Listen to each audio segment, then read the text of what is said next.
भला हुआ मेरी माला टूट गई, मैं राम भजन से छूटी। भला हुआ मेरी माला टूट गई, मैं राम भजन से छूटी। मेरे सिर से टली बला, भला हुआ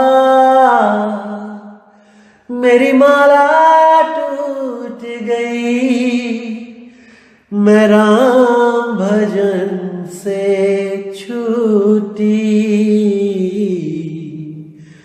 मैं राम भजन से छूटी। नमस्कार दोस्तों, मैं मालिक से हमेशा यही अरदास करूंगा कि आप सब मेरे भाइयों का विवेक इतना बढ़े कि ऐसी कोई चीज ना रहे जो आपके दिमाग में 1% भी भ्रम पैदा करे। हर चीज बिल्कुल क्लियर होती चली जाए, मालिक के घर का रास्ता बिल्कुल साफ होता चला जाए और आप सब इसी जन्म में उस घर तक पहुंचे और जन्म मरण से हमेशा के लिए मुक्त हो जाएं। आज दोस्तों एक भजन सुनेंगे और बहुत प्यारा भजन है और उसके बाद उसकी व्याख्या कर दूंगा मैं, ताकि आपको वो भजन एकदम समझ में आ जाए और मूल ज्ञान की तरफ आपको एक इशारा मिले कि असल में मूल ज्ञान क्या चीज है। तो सबसे पहले भजन सुनेंगे, फिर मैं उसकी व्याख्या कर दूंगा। साहिब बंदगी सतनाम।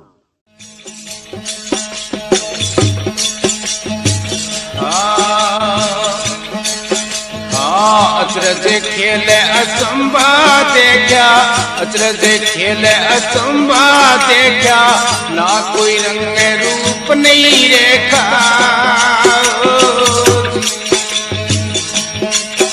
अचरज खेल असंभा देखा, अचरज खेल असंभा देखा, ना कोई रंग रूप नहीं रेखा।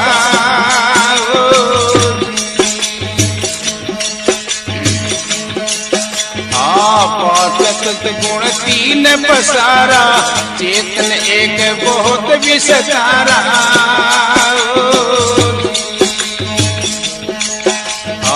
पांच संत गुण तीन पसारा, चेतन एक बहुत विस्तारा।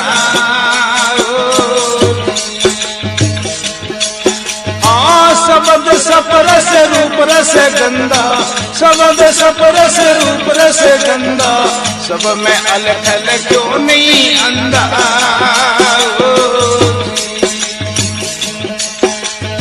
अचरज खेल असंभा देखा, अचरज खेल असंभा देखा, ना कोई रंग रूप नहीं रेखा।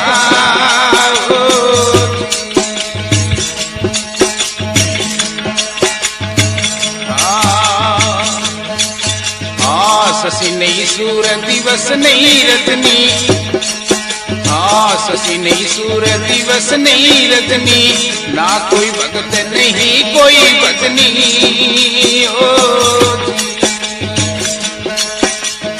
शशि नहीं सूर दिवस नहीं रजनी, ना कोई भगत नहीं कोई भजनी।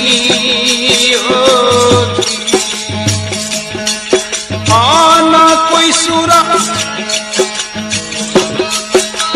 ना कोई सूरा, ना कोई कायर ना कोई सूरा, एक अखंडी सकल घट पूरा।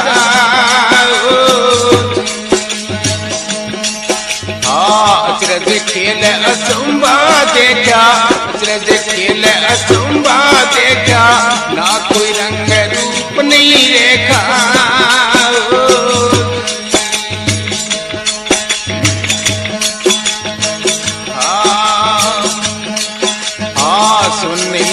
धरण नहीं जिगना, सुननी धुन धरण नहीं जिगना, पिबत प्रेम भयो मन मगना।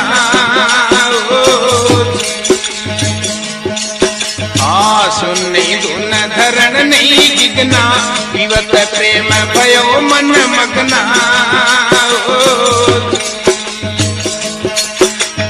शब्द ना दर्शे बुद्धि ना परसे शब्द ना दर्शे बुद्धि ना परसे चैती बूंद वही नित्य बरसे अचरज खेल अचंबा देखा अचरज खेल अचंबा देखा ना कोई रंग रूप नहीं रेखा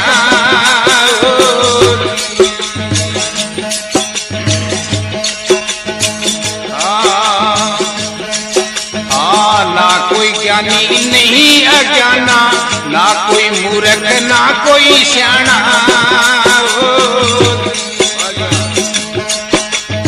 ना कोई ज्ञानी नहीं अज्ञाना ना कोई मूर्ख ना कोई सियाना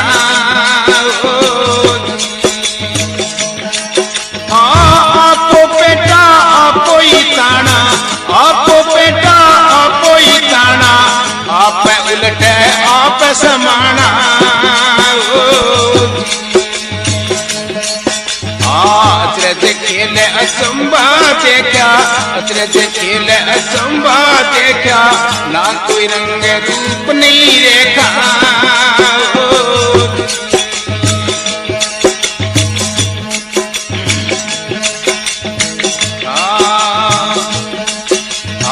ना कोई गया ना कोई आया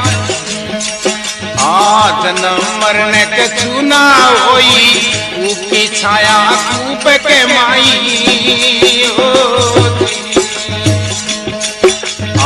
जन्म मरण कछु ना होई ऊपी छाया कूप के माई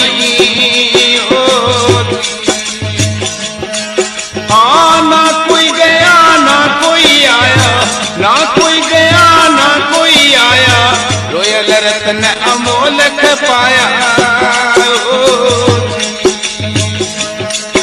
अचरज खेल अचंबा देखा अचरज खेल अचंबा देखा ना कोई रंग रूप नहीं रेखा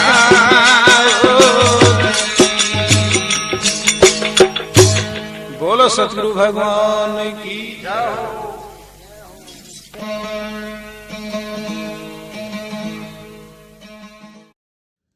तो क्या कहती है वाणी? अचरज खेल अचंबा देखा ना कोई रंग रूप नहीं देखा। कि एक ऐसा अचंबा देखा मैंने जब मुझे गुरु से शब्द प्राप्त हुआ और मैंने जब साधना करी और मैंने जब उस सुरत को शब्द में लगाया तब मुझे बोध हुआ कि वो अखंडी आत्म राम वो घट घट में विराजमान है। 5 तत्व गुण 3 पसारा और चेतन एक बहुत विस्तारा। उस एक चेतन का ही ये विस्तार है, उस आत्म राम से ही ये विस्तार हुआ है। 5 तत्व 25 प्रकृति 3 गुण मन माया ये सब उस एक आत्म राम से ही अस्तित्व में है भाई। बिना आत्म राम के इनका कोई अस्तित्व ही नहीं है। इसलिए केवल और केवल आत्म राम की खोज करो, गुरु से भेद प्राप्त करो और उसको इसी जन्म में प्राप्त करके मुक्त हो जाओ। फिर कहते हैं शब्द स्पर्श रूप रस गंधा सब में अलख लख्यो नहीं अंधा। कि भाई जीव इन 5 विकारों में उलझा हुआ है। शब्द स्पर्श रूप रस गंध इन्हीं में उलझा हुआ है। कभी शब्दों से झगड़ा करता है कि उसने मुझे ऐसे क्यों बोल दिया, उसने मुझे ऐसे क्यों बोला। हमेशा अच्छे शब्द सुनने के लिए ललायित रहता है। कोई हल्का सा कटु वचन बोल दे तो एकदम गुस्सा आ जाता है कि मुझे ऐसा कैसे बोल दिया। शब्द स्पर्श स्पर्श जो होता है वो चमड़ी से चमड़ी का स्पर्श है, उसमें उलझा हुआ है। जैसे आप देखेंगे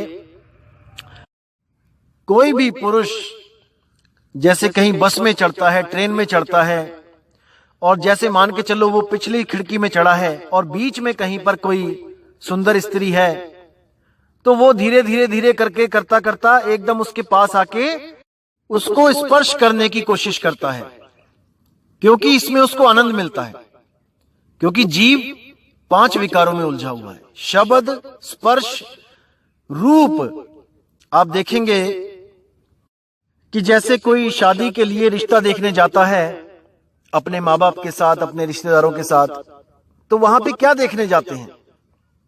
90% लोग केवल रूप देखने जाते हैं, शक्ल देखने जाते हैं।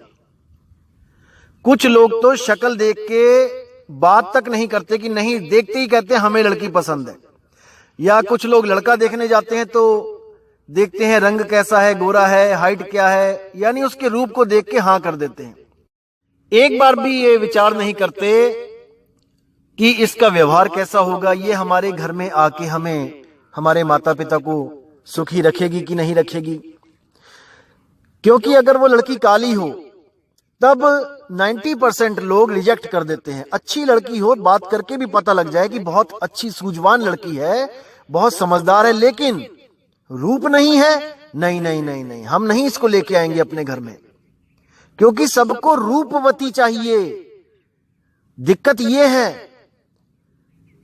तो साहिब क्या कहते हैं कि शब्द, स्पर्श, रूप, रस।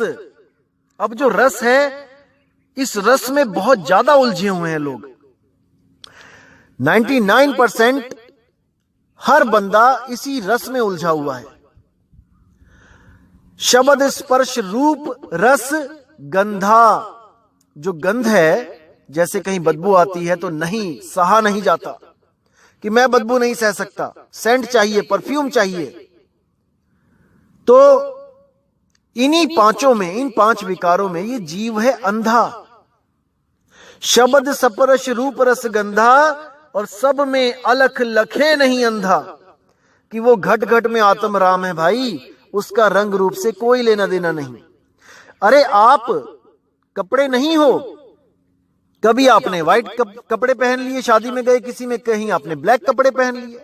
अरे ये तो कपड़े हैं, ये शरीर कपड़े हैं। किसी को काले कपड़े पहना दिए, किसी को भाई गोरे कपड़े पहना दिए, किसी को भूरा कोट पहना दिया। तो हम सदा ही इन कपड़ों से न्यारे हैं। उसको जानना है जो इन कपड़ों से न्यारा है, जो बार बार ये धारण कर रहा है, उसको जानो। उसको कैसे जान पाओगे?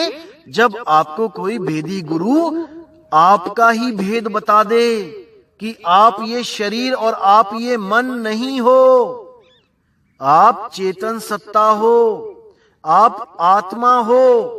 गलती से अपने आप को मन और अपने आप को तन समझ रहे हो। आपकी सुरती जो इस शरीरों को चला रही है, जब तक उसको अपना बोध नहीं हो गया, जब तक वो मुक्त नहीं हो सकती, नहीं हो सकती, नहीं हो सकती। तो फिर कहते हैं, शशि नहीं सूर्य, दिवस नहीं रजनी, और ना कोई भगत, नहीं कोई भजनी। कि भाई जब तू अपने स्वरूप को प्राप्त कर लेगा, तब वहां पर ना तो कोई सूरज है, ना कोई चांद है, ना कोई रात है, ना कोई दिन है, और ना ही वहां पे कोई भगत है, और नहीं वहां पे कोई भजन है। कुछ भी नहीं है। वहां पे केवल आपका निज स्वरूप है, बस, और कुछ नहीं। अब कहते हैं, ना कोई कायर, ना कोई सूरा, एक अखंडी सकल घट पूरा। क्या बात है। कहते हैं उस अवस्था पे जाके ना तो कोई कायर, ना कोई सूरा, ना तो कोई शूरवीर है, ना ही कोई कायर है, और एक अखंडी सकल घट पूरा, सकल घट पूरा। कि हर घट में वो अखंडी राम, वो आत्म राम विराजमान है। बस अपनी सूरत को उठा के अपने आत्म राम में लगा लो और इस जन्म मरण के बंधन को तोड़ दो। किसी गुरु की जरूरत नहीं है कि वो तुम्हें सतलोक लेके जाएगा, तुम्हें काल से छुड़ाएगा, काल के सिर पे पैर रखवाएगा। अरे नहीं भाई, तुम स्वयं इतने समर्थ हो जाओगे कि इस मन, माया और 3 गुणों से पार हो जाओगे, पार हो जाओगे। जब तुम्हें भेदी गुरु मिल जाएगा तब जय बंदी छोड़ की। अब कहते हैं, सुन नहीं धुन धरण नहीं गगना, पीवत प्रेम भयो मन मगना। कि भाई वहां पर सुन्न भी नहीं है, सुन्न यानी है निराकार। कई लोग जो निराकार को परमात्मा मानते हैं, जो निराकार दोनों हाथों के बीच में जो आकाश है, तो वो लोग पूछते हैं कि वहां पे क्या है, उस निज रूप के बाद वहां पे उसके आसपास क्या होगा। निराकार तो हर जगह है, ऐसा कैसा हो सकता है कि निराकार ना हो। तो कहते हैं नहीं भाई, वहां पे निराकार भी नहीं है, ना वहां पे कोई साकार है। सुन्न नहीं धुन, वहां पे सुन्न की धुन भी नहीं है। कुछ लोग फोन करते हैं, मैसेज करते हैं कि मुझे ना कानों में कुछ आवाज आती रहती है झींगुर वाली। मैं कहीं भी जाता हूं शांत वातावरण में, वहां पे मेरे कानों में आवाज आती है सन झींगुर की तरह। या मैं कान बंद करके अगर मैं पानी में डुबकी मारूं, पानी के अंदर जाऊं, तो वहां पे भी मुझे एक आवाज आती है, महसूस होता है कुछ। अरे नहीं भाई, ये सुन की धुन है। सुन नहीं धुन, धरण नहीं गगना, और पीवत प्रेम भयो मन मगना। वहां पर धरती और आसमान भी नहीं है। कोई सोचे कि वहां पे मकान मिलेंगे, हमें कोई प्लॉट मिलेगा, फ्लैट मिलेंगे वहां पे। अरे वहां धरणी नहीं है, वहां गगन भी नहीं है, वहां पर कोई धरती नहीं जहां पे आप चलोगे, फिरोगे, खाओगे, पियोगे, एक घर से दूसरे घर में जाओगे। कई अधूरे गुरुओं ने भ्रम फैला रखा है कि वहां पे सोने की सड़कें होंगी, हीरे मोती पन्ने जड़े होंगे मकानों में, अखरोट बादाम काजू किशमिश के ढेर लगे होंगे, खाते जाओ खाते जाओ। अरे नहीं भाई, वहां पर कुछ नहीं होगा सिवाय आपके निज रूप के, निज आनंद के, निज आनंद के। साहिब बंदगी। अब कहते हैं शब्द न दरसै, बुद्धि नहीं परसै, और सैन की बूंद वही नित बरसे, वही नित बरसे। कि जब तक मुझे शब्द का भेद नहीं पता लगता, जब तक मैं कुछ भी नहीं कर पाता। जो कुछ भी करता हूं वो सब नकल होती है, डुप्लीकेट नाम होते हैं, डुप्लीकेट साधना होती है, अधूरी साधना होती है, जब तक मुझे भेदी गुरु उस भेद के बारे में ना बता दे। और जब मुझे वो भेदी गुरु मिल जाता है तो कहते हैं सैन की बूंद वही नित बरसे। क्या बात है। सैन की बूंद यानी एक इशारा बताता है, गुरु सैन देता है, और उस सैन पे वो अमृत की बूंद वही टपकती है। वही अमृत है जिसको पी के आपने अमर हो जाना है, अमर हो जाना है। तो आगे क्या कहते हैं, ना कोई ज्ञानी नहीं अज्ञाना, और ना कोई मूर्ख ना कोई सियाना। उस अवस्था को प्राप्त करके ना तो वहां कोई ज्ञानी रह जाता है, ना ही वहां कोई अज्ञानी रह जाता है, क्योंकि सब ही उस आत्मज्ञान को प्राप्त हो जाते हैं, सब समान हो जाते हैं। और ना ही कोई मूर्ख ना ही कोई सियाना, वहां पर कोई भेद नहीं रह जाता, सब एक समान हो जाते हैं, आत्मदेव हो जाते हैं। वहां पे स्त्री पुरुष का भी भेद नहीं रह जाता भाई। अरे स्त्री पुरुष तो कपड़े हैं, इनके अंदर जो चेतन सत्ता है वो ना तो स्त्री है ना पुरुष है, वो इन दोनों से न्यारी है। उसको जान के उसको अपने मूल में लगा लेना है, निज स्वरूप में लगा लेना है। अब कहते हैं आप पे ही पेटा आप पे ही प्राणा, मतलब खुद ही वो पेट है, खुद ही वो श्वास है। जैसे हम सांस खींचते हैं अंदर और अपने पेट में उसको रख लेते हैं, इसी तरह आप पे ही पेटा आप पे ही प्राणा, आप पे उलटे आप समाना। खुद ही उलटना है हमने और खुद में ही समा जाना है। अपनी सुरती को जो इन 5 तत्व 3 गुण 25 प्रकृतियों में फंसी हुई है, फैली हुई है इस दुनिया में, संसार में, इसको समेट के अपने में ही लगा लेना है। अरे ना कहीं आना ना कहीं जाना, आपे में आप समाना हो, यही मुक्ति है और कुछ नहीं। अब कहते हैं जन्म मरण कछु ना होई, और कूप की छाया कूप के माही। बहुत गहरा विचार है, बहुत गहरा। इसको समझ लोगे तो एक पल में समझ जाओगे कि करना क्या है। जन्म मरण कछु ना होई, कूप की छाया कूप के माही। यानी कि ये 5 तत्व, 25 प्रकृति, 3 गुण, मन, माया, ये सब चेतन की छाया है। उस चेतन आत्मा के द्वारा ये छाया पैदा हो गई है। जैसे आप कहीं धूप में खड़े हो जाओ तो आप हो तो आपकी छाया भी है, और अगर आप ना हो तो छाया भी नहीं है। इसी तरह कह रहे जन्म मरण कछु ना होई, कूप की छाया कूप के माही। यानी कुएं की छाया कुएं के अंदर ही पड़ती है, बाहर नहीं पड़ती। इसी को कहते हैं कुरुम। जो परमात्मा का पहला पुत्र बताया था अनुराग सागर में, उस कुरुम की छाया कुरुम में ही थी। कछुए के हाथ पैर सिर कछुए में ही था। आत्मा का जो विस्तार था, ये मन माया, 3 गुण, 25 प्रकृति, 5 तत्व, ये सब आत्मा के बाद ही हुआ है, अस्तित्व में आया है। इसीलिए ये सब नाशवान है, इनकी तरफ सुरती नहीं लगानी है। मन अलख निरंजन, माया अष्टांगी, 3 गुण ब्रह्मा विष्णु महेश, उनका शरीर।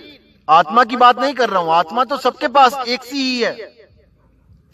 तो इनमें सुरती को नहीं लगाना है, 5 तत्वों में नहीं लगाना है, 25 प्रकृतियों के अधीन नहीं होना है। केवल और केवल आत्म देव को ध्याना है, क्योंकि इन सब का विस्तार आत्म देव से ही हुआ है। सबसे पहले जो कुरुम पैदा किया, इसका मतलब कि ये आत्मा विस्तार रहित थी पहले। जैसे ही इसने विस्तार किया, यानी कि हाथ पैर सिर कछुए ने जैसे ही बाहर निकाले, तो वो सेफ जोन से बाहर आ गया। जब तक वो अंदर था वो सेफ जोन में था, यानी कि वो मुक्त था। जैसे ही उसने हाथ पैर निकाले, अब उसको खतरा हो गया। कोई भी शिकारी शिकार कर सकता है।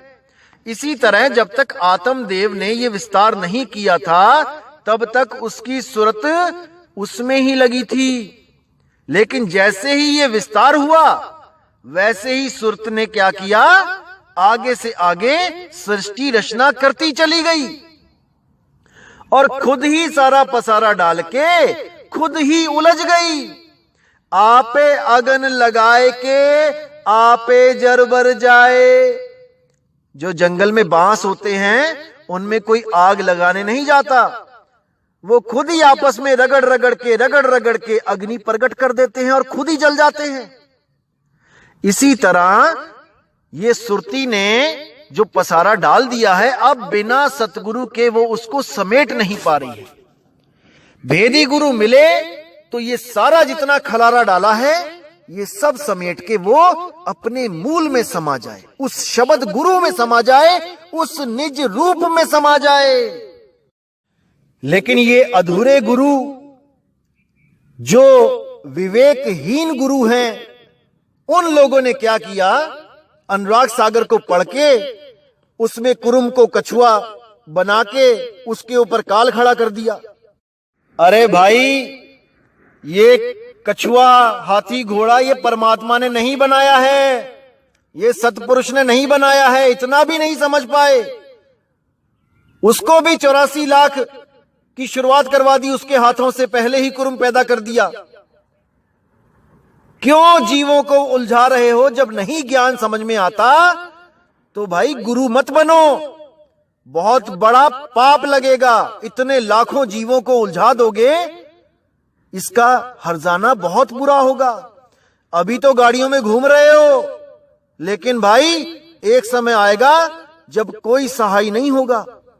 इतने जीवों के नरक में जाने का, इतने जीवों के जन्म को बर्बाद करने का भाई फल भुगतना पड़ेगा, बहुत महंगा पड़ेगा। समझ जाओ, अभी भी समझ जाओ। अरे गुरु बनना है तो बनो, पर मूल ज्ञान में आके बनो, मूल ज्ञान को समझो और बनो गुरु। कोई मना नहीं करता। अरे आओ संतो मेला कीजिए, और खाली हैं तो भर भर लीजिए, और भरे हैं तो छक छक पीजिए। कौन मना करता है? डॉक्टर बनना है तो एक नंबर का डॉक्टर बनो, जो सबकी बीमारियों को दूर करे। अरे नीम हकीम खतराए जान बन के क्या फायदा कि कल को रेड पड़े तो पहले डॉक्टर को ही उठा के जेल में डाला जाए कि इसकी वजह से इतने लोग मारे जा रहे हैं, ये गलत दवाइयां दे रहा है। इसलिए मेरे भाई, शब्द गुरु को पहचानो। शब्द गुरु कभी कछुआ नहीं बना सकता अपने पहले ही पुत्र को बिना किसी पाप कर्म के। जब उसने कोई पाप ही नहीं किया तो वो कछुआ क्यों बना दिया उन्होंने? कोई पूछने वाला हो इनसे? तो भाई ये भेद की बातें हैं और आप सबको बताई जाएंगी। बिल्कुल फिक्र मत करना, एक एक चीज खोल के बताई जाएगी। परमात्मा की दया जरूर होगी, आप बिल्कुल चिंता ना करें। अब आगे क्या कहते हैं वाणी में? ना कोई गया नहीं कोई आया। क्या बात है! अरे ना कोई गया ना कोई आया, रोयल रतन अमोलक पाया। मैंने जब गुरु से नाम लिया वो अनमोल रतन जो मेरे पास पहले से ही था, वो मुझे किसी गुरु ने कान में नहीं दिया कि कान में कोई धू धू कर दी और मिल गया मुझे अनमोलक रतन। अरे भाई, वो तुम्हारे पास पहले से ही है, बस उसका भेद नहीं पता है। तो कहते हैं ना कोई गया ना कोई आया, कि जब आत्मज्ञान हो गया तो मेरा आना जाना छूट गया। बस मेरी जो सुरती भटक रही थी वो मैंने उठा के उस आत्मा में लगा ली। बस इसी प्रकार बुल्ले शाह ने एक बार अपने गुरुजी से पूछा, जो उस वक्त धान रोप रहे थे, धान की खेती कर रहे थे, तो इधर से उठा के धान दूसरी तरफ लगा रहे थे। तो बुल्ले शाह ने पूछा कि महाराज, रब को कैसे पाया जा सकता है? तो उन्होंने बोला, अरे बुल्लिया, और रब दा की पाना, ऐथो पुटना उत्थे लाना। यानी कि रब का क्या पाना? इधर से ध्यान उठाना है और उधर लगा लेना है। यानी मन माया 3 गुण 25 प्रकृति 5 तत्व से ध्यान उठाना है, और जो गुरु जी ने शब्द भेद बताया है उस अनमोलक रतन में, उसमें लगा लेना है। वो कहीं दूर थोड़ी नहीं है, वो आपके पास है। अरे घट घट मेरा साइया सुनी सेजना कोई, और बलिहारी व घट की जिस घट परगट हुई, जिस घट परगट हुई। जब वो मिल जाता है भाई तो आपका आना जाना छूट जाता है। नहीं जाना किसी ब्रह्मलोक में, नहीं जाना किसी सतलोक में, नहीं जाना अलख लोक, अगामी लोक, अनामी लोक, किसी भी लोक में नहीं जाना, स्वर्ग नरक में कहीं नहीं जाना। गीता के 3 अध्याय का 18वां श्लोक क्या कहता है? हे अर्जुन, जो आत्म ज्ञान में रम जाता है, जो आत्म ज्ञान को प्राप्त कर लेता है, उसके लिए कोई करणीय कर्तव्य नहीं रह जाता। उसको किसी देसी घी के दिए जलाने की जरूरत नहीं है, उसको किसी तीर्थ स्थान पे जाने की जरूरत नहीं है, उसको कोई माला मंत्र जपने की जरूरत नहीं है, उसको कुछ करने की जरूरत नहीं है। बस आत्म साधना में लीन रहे और अपने गुरु के बलिहारी जाए। जिस गुरु ने उसको आत्म ज्ञान दिया उसकी सदा सदा इज्जत करे, सदा सदा उसके चरणों में दास बन के रहे, और जहां भी उसको मार्गदर्शन की जरूरत हो अपने गुरु से मार्गदर्शन लेता रहे, सत्संग सुनता रहे, बाड़ लगाता रहे, खेती करता रहे। सत्संग नहीं सुनेगा तो भाई ये 5 जानवर जो हैं ये फसल खा जाएंगे, बाड़ लगानी पड़ेगी। सारी उम्र का सौदा है, भक्ति करो मुक्ति ले जाओ। गुरु के चरणों में हमेशा एक अच्छा शिष्य बन के रहो, क्योंकि साहिब कहते हैं, राम बुलावा भेजिया और दिया कबीरा रोए, जो सुख साधु चरण में सो बैकुंठ न होए। क्या बात है। अरे भाई, गुरु के चरणों में जो आनंद है, गुरु की गुलामी करने में जो आनंद है, वो आनंद कहीं नहीं है। उस गुलामी में भी आप राजाओं की तरह जीते हो, राजाओं की तरह। गुरु ने आपको राजा बना दिया, बादशाह बना दिया, लेकिन उसके आगे हम भिखारी हैं भाई, उसके आगे हम भिखारी हैं। तो दोस्तों, जब आपको वो अचरज अचंभा दिखेगा, महसूस होगा, देखना तो बोलने में आता है लेकिन वो महसूस होता है, जब वो अनुभव होगा, फिर आप घट घट में उसके दर्शन कर सकते हो। एक भी घट ऐसा नहीं जहां पे आप उसके दर्शन नहीं कर सकते। हर जगह आपको दिखेगा वो, घट घट में, आत्म घट में, कण कण में मत सोच लेना। तो साहिब की दया आप लोग पे ऐसे ही बरसती रहे। मालिक हमेशा आपको विवेक देता रहे, बुद्धि आपकी सत्य और असत्य का निर्णय करने में सक्षम हो जाए। अंदर से ही इतना विश्वास, इतना आत्मविश्वास पैदा हो जाए कि आत्मदेव के सिवा आपको कहीं भी, किसी भी चीज में आनंद ना आए। बस जिस दिन ये अवस्था आपको प्राप्त हो गई, उस दिन आप जीवित मुक्ता हो, जीवित मुक्ता हो। तो आज का सत्संग यहीं पे समाप्त करते हैं और मालिक से मैं अरदास करूंगा कि आपका विवेक इतना बढ़े, इतना बढ़े, इतना बढ़े कि परमात्मा के शब्द को पहचानने में आपसे कभी भूल ना हो। कोई अधूरा गुरु आपको भ्रमित ना कर पाए इन वाणियों का नाम लेके। ऐसा विवेकी बनाना चाहता हूं मैं आपको, ऐसा विवेकी बनाना चाहता हूं मेरे भाई, क्योंकि आप और हम दो नहीं हैं। जो मैं सो तुम, जो तुम सो मैं। साहिब बंदगी, साहिब बंदगी। तो इसी के साथ मैं आपसे विदा चाहूंगा मेरे भाई। जय गुरु बंदी छोड़ मदन साहिब जी की, जय गुरु बंदी छोड़ वैराग साहिब जी की, जय जय बंदी छोड़ सतगुरु सत्य कबीर साहिब जी की सदा ही जय हो, सदा ही जय हो। साहिब बंदगी सतनाम।